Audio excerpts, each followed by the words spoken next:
Good morning student. Last term पे मैंने आपको जो है नोट्स भेजे थे वेव लाइट के और वेव मोशन के, electromagnetic radiation, nature of light and electromagnetic radiation. आज मैं उन्हें एक्सप्लेन कर रहा हूँ। थ्योरी में आपको पहले लिख चुका हूँ, केवल थोड़ा सा समझने की चीज़ है, वो समझ लीजिए। देखिए, after the discovery of electron, proton and neutron, Thomson model has been failed due to stability.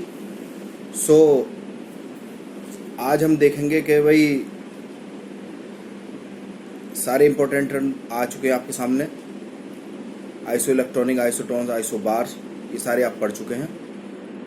अब nature of light and electromagnetic radiation. Maxwell एक साइंटिस्ट थे, उन्होंने कहा कि भाई ये जो आपने जो लाइट मूव करती है ये पार्टिकल की बनी हुई है और इसका जो प्रोपगेशन है वो किस तरह का वेव मोशन है, वेव की तरह मूव करती है। और उसमें जहाँ से वो स्टार्ट होती है वहाँ से एक क्रेस्ट एंड टफ्स दोनों बनते हैं। तो यानी अभी हम पीछे पड़ गए कि दे ट्रेवल्स इन स्ट्रेट लाइन। तो यहाँ पर ये क्वेश्चन आता है कि भाई अगर वेव, मैक्सवेल ये कह रहे हैं कि वेव की तरह मूव कर रही है, तो having a some amplitude, having some wavelength and having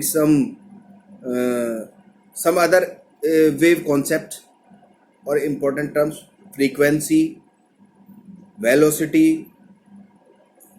wavelength is the main characteristic feature of the wavelength. तो इन्होंने कहा कि भाई लाइट की तरह मूव करती है और जिस डायरेक्शन में मूव करती है वहाँ पर एक क्रेस्ट भी बनता और टफ्स बनता। धीरे धीरे ये खत्म होता चला जाता है। जिस तरह से अगर किसी पॉन्ड के अंदर एक स्टोन मारते हैं, पत्थर फेंकते हैं, तो क्या होता है, ऊपर मूवमेंट नजर आता है, तो वो वेव मोशन होता है। वो किसकी वजह से होता है? मीडियम की वजह से होता है। तो इन्होंने कहा कोई भी वेव मोशन है, मीडियम की कोई ज़रूरत नहीं है। ये सब इन्होंने कॉन्सेप्ट कहे जो आपने मैंने थ्योरी में और भेजी है। तो इसके लिए कुछ इसमें वेव टर्म्स भी हैं, जैसे फ्रीक्वेंसी क्या है, न्यू से डिनोट करते हैं, न्यू बार से। यूनिट इसकी हर्ट्स हो जाएगी या सेकेंड इनवर्स या साइकिल पर सेकेंड।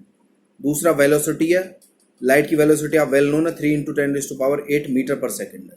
तीसरा एम्पलीट्यूड है, किसी क्रेस्ट और डेप्थ की जो हाइट है वो एम्पलीट्यूड है, ए से स्मॉल ए से डिनोट करते हैं, उसमें थ्योरी में मैं भेज चुका हूँ। तीसरा जो कॉन्सेप्ट है आपका वो ये कहता है कि भाई अगर ये मैक्सवेल ने कहा कि भाई लाइट जो है आपके कोई भी एनर्जी है, चाहे लाइट है चाहे कोई भी एनर्जी है, वो वेव की तरह मूव करती है। और जब वेव की तरह मूव करती है तो वेव मोशन ये डबल होते हैं, जिसकी वजह से दो तरह के फील्ड इंड्यूस्ड होते हैं। एक को कहते हैं इलेक्ट्रिक फील्ड, एक को कहते हैं magnetic field. They are perpendicular to each other, ये एक दूसरे पर परपेंडिकुलर होते हैं। और परपेंडिकुलर होने की वजह से इनका नाम हो गया इलेक्ट्रोमैग्नेटिक। क्यों इलेक्ट्रोमैग्नेटिक? क्योंकि इलेक्ट्रिक फील्ड इंड्यूस्ड हो रहा है और मैग्नेटिक फील्ड, तो इनको कहा गया इलेक्ट्रोमैग्नेटिक फील्ड या electromagnetic radiation. They are perpendicular to each other. इनके कैरेक्टरिस्टिक फीचर क्या क्या है? ये जो रेडिएशन है, ये एनर्जी है, वो वेव की तरह में फॉर्म करते हैं, पहली बात। दूसरा मैंने कहा कि भाई ये जो मूवमेंट है दो तरह के फील्ड इंड्यूस्ड होने की वजह से हो रहा है, इलेक्ट्रिक फील्ड और मैग्नेटिक फील्ड। और तीसरा एक कॉन्सेप्ट सबसे इंपॉर्टेंट है क्या, हम सब जानते हैं अगर हम तालाब में पत्थर फेंकते तो वहाँ पर वाटर है, पानी है वहाँ पर, इसी वजह से वेव मोशन हो रहा है। लेकिन लाइट अगर सोलर सिस्टम से आ रही है तो यहाँ तक आने में अगर वेव की तरह मूव कर रही है, तो मीडियम तो कुछ नहीं है, अर्थ की सरफेस अगर हम अबाउट 250 किलोमीटर ऊपर अपवर्ड डायरेक्शन अर्थ में जाते हैं तो होता क्या है कि वहाँ पर कोई मीडियम नहीं है, और मीडियम ना होने की वजह से वेव मोशन नहीं होना चाहिए, लेकिन वहाँ से भी हम कह रहे हैं कि वेव मोशन हो रहा है। तो ये हम कहने का मतलब कि किसी वेव के लिए मीडियम की रिक्वायरमेंट होती है। और हम सब जानते हैं कि इलेक्ट्रोमैग्नेटिक रेडिएशन जब सनलाइट सोलर सिस्टम से बाहर आ रही है तो इसका मतलब ये है कि जो मीडियम वहां पर नहीं है, लेकिन फिर क्यों आ रही है? इसी वजह से इन्होंने एक कॉन्सेप्ट दिया स्पेक्ट्रम। स्पेक्ट्रम क्या है? जिसमें हमने डिफरेंट वेवलेंथ को अरेंज कर रखा है, जिसे कहते हैं इलेक्ट्रोमैग्नेटिक स्पेक्ट्रम, जिसके अंदर डिफरेंट वेवलेंथ है की जो रेडिएशंस है वो अरेंज किए हैं। और स्पेक्ट्रम को आप ऐसे समझ सकते हैं, आपने विग्योर पढ़ रखा है या इंद्रधनुष आप कह सकते हैं। तो इंद्रधनुष के अंदर 7 रंग होते हैं, VIBGYOR। तो इसमें ये मेन स्पेक्ट्रम यानी वेव का फोटो, वेव का इलेक्ट्रोमैग्नेटिक रेडिएशन का फोटो।